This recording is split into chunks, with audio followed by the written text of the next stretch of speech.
Bienvenue sur PGF Podcast, une source d'inspiration pour une vie meilleure. PGF Podcast est une source d'inspiration pour une vie meilleure. Chaque semaine, nous partagerons ensemble avec sagesse et bienveillance des principes et des valeurs bibliques, des expériences de vie, des témoignages et plein d'autres thématiques pour nous accompagner tous les jours à dénouer des difficultés, à s'édifier et à s'encourager pour atteindre nos objectifs et l'avenir que nous désirons.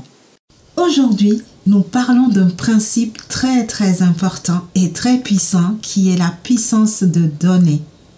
Je ne sais pas si toi qui m'écoutes, tu as du mal à donner, mais je t'invite à rester avec moi jusqu'à la fin et je t'assure que tu vas être très inspiré à donner, à semer et à récolter en abondance en retour. Donner, c'est la clé d'une vie prospère. Mon ami, si tu veux expérimenter l'abondance dans ta vie, apprends à donner. Nous devons donner gratuitement des ressources dont nous avons été bénis. Nous devons prendre soin les uns des autres, mais la générosité semble manquer de nos jours. La plupart d'entre nous attendons que la bonté vienne à nous. Nous nous demandons pourquoi nous ne recevons pas davantage. Et pourtant, beaucoup d'entre nous se retiennent et refusent de donner. Si nous nous attendons à ce que Dieu bénisse nos vies, nous devons bénir les autres aussi. Jésus lui-même a dit dans Luc 6, verset 38, je vais te le lire, « Donnez et il vous sera donné. On versera dans le pan de votre vêtement une bonne mesure, tassée, secouée et qui déborde, car on utilisera pour vous la même mesure que celle dont vous vous serez servi. » Waouh, mon ami, pense à ce que tu veux recevoir et commence à le semer dans la vie des autres pour pouvoir récolter. La Bible nous encourage à donner de bon cœur et pour de bonnes raisons. Elle montre que cela fait du bien à celui qui reçoit, mais aussi à celui qui donne. Proverbe 11, verset 25 nous dit « L'âme généreuse sera comblée et celui qui arrose sera lui-même arrosé. » Et Paul nous dit également dans 2 Corinthiens chapitre 9 verset 7, je vais te le lire, que chacun donne comme il l'a résolu en son cœur, sans tristesse ni contrainte, car Dieu aime celui qui donne avec joie. Waouh mon ami, ta semence détermine ta récolte. Plus tu donnes, plus cela te revient. Ce n'est pas la raison pour laquelle tu donnes qui importe. C'est un principe de la parole de Dieu qui est certain. Même dans les moments de crise, plus tu donnes, plus tu reçois. Alors, sois généreux, car ta générosité détermine les bénédictions de ta vie. La Bible nous dit dans Proverbe 11, verset 24, « Tel qui donne libéralement devient plus riche, et tel qui épargne à l'excès ne fait que s'appauvrir. » Alors, nous devons apprendre à donner, mon ami.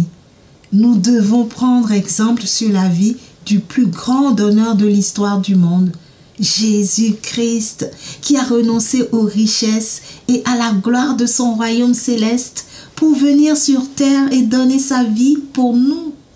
La meilleure manière que toi et moi avons pour imiter Jésus-Christ est de donner généreusement comme lui.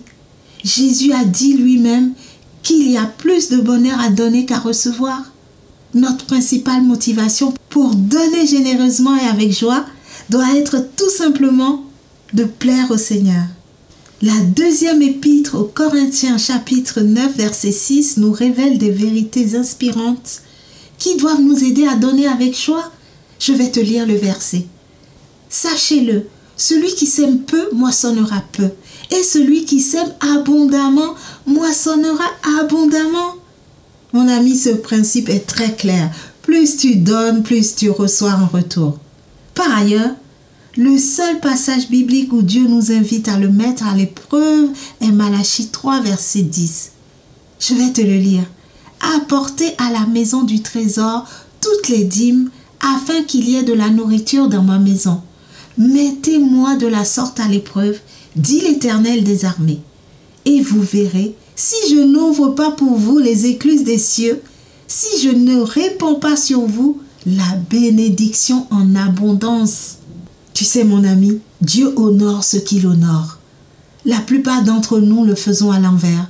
Nous disons, Seigneur, donne-moi et ensuite je te donnerai. Mais la différence fondamentale entre nous et Dieu est que nous pouvons faire confiance à Dieu, mais lui ne peut pas nous faire confiance. Plusieurs fois, il nous le donne et ne le revoit plus jamais. Lorsque nous honorons Dieu en premier, il promet de nous répondre. Lorsque nous faisons confiance à sa provision, il déterminera ce que nous recevrons et combien nous recevrons. Vois-tu, Dieu a tant aimé le monde qu'il a donné. Oui, il a donné son Fils. Par amour pour toi et moi, il nous a fait ce don. Waouh, quelle grâce! Nous lisons en Jean 3, verset 16, « Car Dieu a tant aimé le monde qu'il a donné son Fils unique, afin que quiconque croit en lui ne périsse pas, mais qu'il ait la vie éternelle. » Alors, nous devons nous souvenir que nous sommes sauvés par ce don généreux de notre Dieu.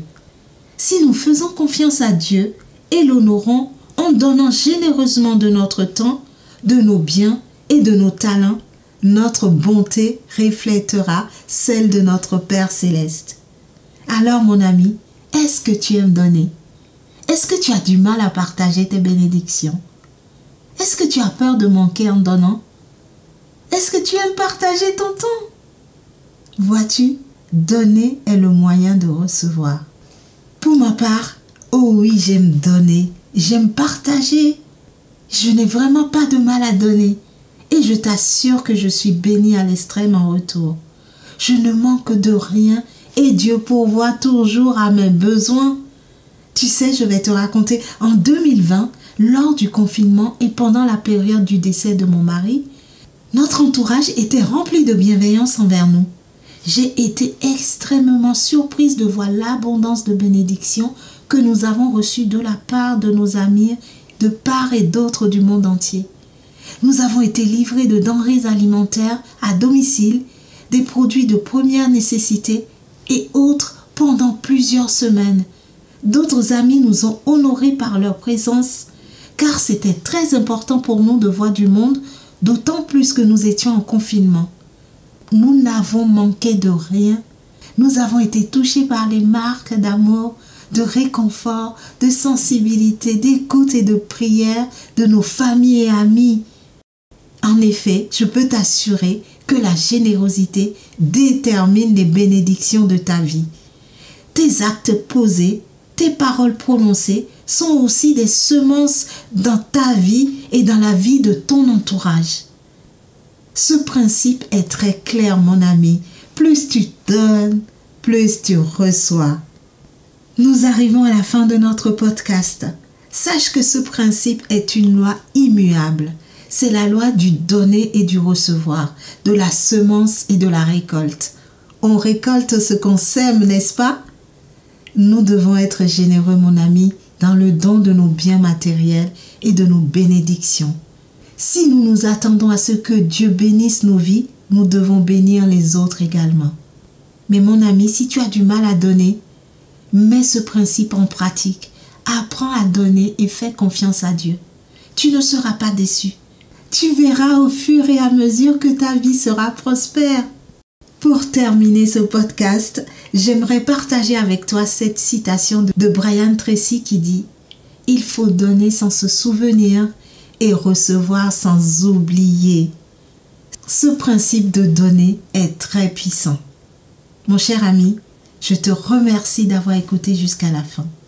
Si tu n'as pas encore téléchargé le livre sur les 52 principes pour une vie meilleure, je te laisse le lien dans la description. Et avant de nous quitter, abonne-toi si tu ne l'as pas encore fait. Et surtout, n'oublie pas de nous laisser un like ou des étoiles selon la plateforme sur laquelle tu nous écoutes. Tu peux nous laisser aussi un commentaire si tu le souhaites et partage ce podcast pour bénir ton entourage. Je te dis, sois inspiré à donner pour recevoir et à semer pour récolter car n'oublie pas, ta semence détermine ta récolte. À bientôt!